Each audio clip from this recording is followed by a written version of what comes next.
What's up, guys? I hope this connection stays good. I'm out here in Big Bend. We're at this dome operation here. It's called the Summit at Big Bend. You can see the domes behind me.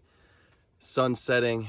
I'm a little late to get on today. I was out exploring the park, Big Bend National Park, one of my favorite areas. Highly recommend if y'all haven't been. But this is the land talk edition of talks I've been doing every Sunday. If y'all have questions about land, let me know. The view, yes, the view is amazing. Sun just went over the mountains, so I'm out here on the land. I'm doing like market research because I really want to start my own glamping operation. I met with the owner out here last night.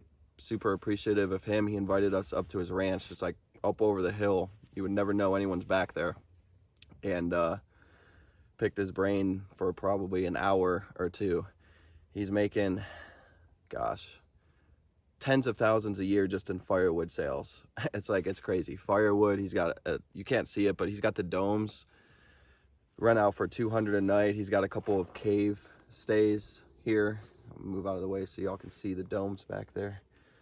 But a nice bathhouse. You can take a shower. Yeah, this is Texas, West Texas, out near Terlingua, near Big Bend.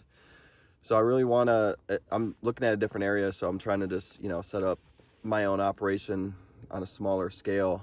But you always want to go straight to the top, when you find something you like or trying to learn from somebody. I just literally picked up the phone. This dude called the cleaning service, actually, and they're like, hey, they forwarded my message to him, like, hey, some guy wants to talk to you about the business, this glamping business. And then he's like, hey, we will come up to the house and we'll cook dinner and have a campfire. So we sat around, talked all last night. But I got a piece I'm looking at, trying to get it under contract. That's not going so well, but we'll see. There's always another piece. You can always find something else. But other land projects too. Didn't really make any sales this week, unfortunately, but I got a piece under contract. If y'all saw my story, I think I'm actually going to back out of it. You always got to know your numbers going into deals, right? I thought I knew my numbers there, but sometimes it just doesn't work out the way you think. And a famous real estate developer, I won't say his name, he was the president of the United States, I think it was coined with saying one of the greatest powers is you have to know when to walk away, right? So if the deal's not good, then it's not good. It's not meant to be. You can't force it, and it all comes down to numbers, to economics. So that's what I teach. I'm a huge IRR guy, internal rate of return. So the yield on these subdivisions has to be over 100%. And I'm just not sure that one's there. We did a little bit of test marketing. What a lot of people don't realize is you can get these properties under contract and you can test market it. Just post it up on Facebook, run some ads, whether it's $50 or $100 or $1,000, whatever your budget is, and see if anyone is interested in it. Didn't really like the interest I was getting on that piece, so probably gonna move on from that. Nice little dome right back there. So that's what I'm working on. Big week for me because I'm trying to secure this property for this glamping operation. But long story short, the owner, the current owner, is a freaking idiot. I've never really seen anyone like this guy. It's crazy. This is probably the hardest negotiation and research and deal that I've ever had to maneuver, which is pretty crazy in 6 years of doing it. What's your recommendations on where in Texas to buy that has potential for good upside? Well, this is the thing with land, is people get this misconception that there's like the right place to buy. There's better, some markets are better than others for sure. Austin obviously is blowing up. DFW, Dallas Fort Worth, is blowing up, but this is Brewster County behind me. You can buy land out here, for probably 300 to 600, call it 500 an acre, and 300 to 500 an acre and sell it for like 7 to 1,000 per acre.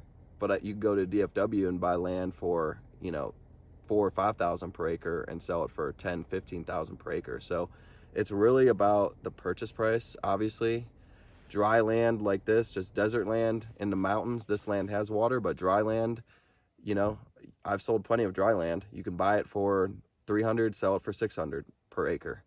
Similarly, you could buy land in Austin for 10,000 per acre and sell it for 15, 20,000 per acre.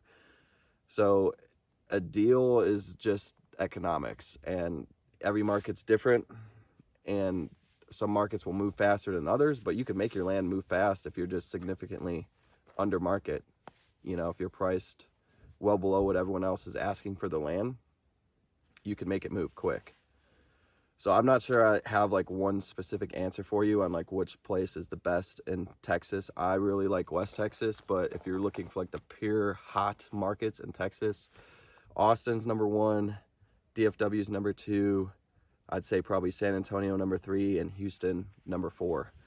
And try and find somewhere 30 minutes to an hour outside of those cities, and you're outside of city limits, and land becomes more affordable. They don't really require you to do permitting or crazy stuff with it if you want to subdivide it. The counties a lot of times keep it pretty simple. If they make you pave roads, it becomes a pain in the butt. But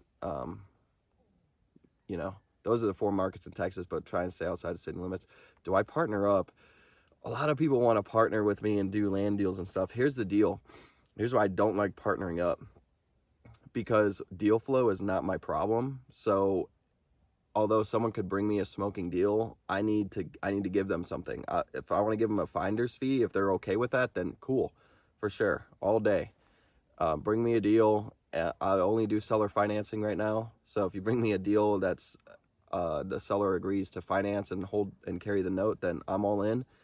Give you a finder's fee, for sure. Wholesale it to me, awesome. But the reason why it's hard for me to partner up is because deal flow is not my problem. I have a ton of my own deals. So it's like, it's hard for me to justify to go to Joe Schmo and be like, okay, Joe, I'm going to give you 10, 20, 30% of, you know, equity, and I'm going to raise the capital or contribute the capital. It's like, well, why not just do my own deals? I have plenty of good deals, and I just 100% equity. I don't have to have a partner, and I can raise the money with investors or whatever I need. So that's where it becomes difficult for me. I've tried not to partner with people because I can raise the money as debt or sell some of my notes and do the project myself, or use a bank, you know, so use debt. But I've bought wholesale deals from people all day.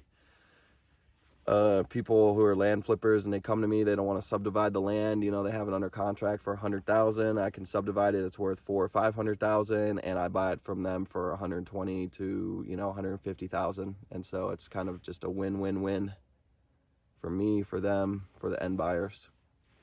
I think that's my favorite thing to do. It's a lot of people just want to make some money wholesaling anyways. So if you got a good deal in Texas, especially seller financing, run it by me. Or what I like to do is, like, I try not to push my stuff. I obviously have a course and mentorship program. Like, it's stupid cheap. It's like $1,000 for the course, and then I'll do $250 a month for the group. Like, let me show you how to raise all the money, and you go make $1 million, and then I get a badass testimonial, and you know, then we're all happy. I just want to help people and get my name out there, basically. So it's that's what I like to do. I'd rather see you make all the money, but if you want to wholesale it to me and it's a good deal, then for sure, I'm all in. Man, the sun, it looks a lot better on camera. It's the lighting. In person, it's kind of already over the hill. There's a cool cloud over there, though. That's purple. About to make a campfire, cook some steak. Tomorrow I'll be heading up to a different part of West Texas, looking at some land. We got to get to the courthouse, look at some liens and title work, basically. Always know what you're getting yourself into. This is another good point, like trying to buy a piece of land from somebody, a deal, and it's like, you know, I don't want to get FOMO. Like, if I can't get it, then I don't want to have fear of missing out. So it's not that big of a deal. There's always more opportunities. So the guy wants like money today, money tomorrow, like 50 grand. And it's like, man, we're going to have a normal closing, a normal inspection period. And if the deal doesn't work, then there'll be another one. So don't get FOMO, fear of missing out. Never recommend that. Any other questions? Got to get this fire started up. I'm hungry. Sun went down. Oh. Well, good deal. I hope you all had a good weekend. Hope you have a good holiday season coming up. I'll be on next Sunday. Was late today because I had no service in the middle of nowhere. So, thank you guys.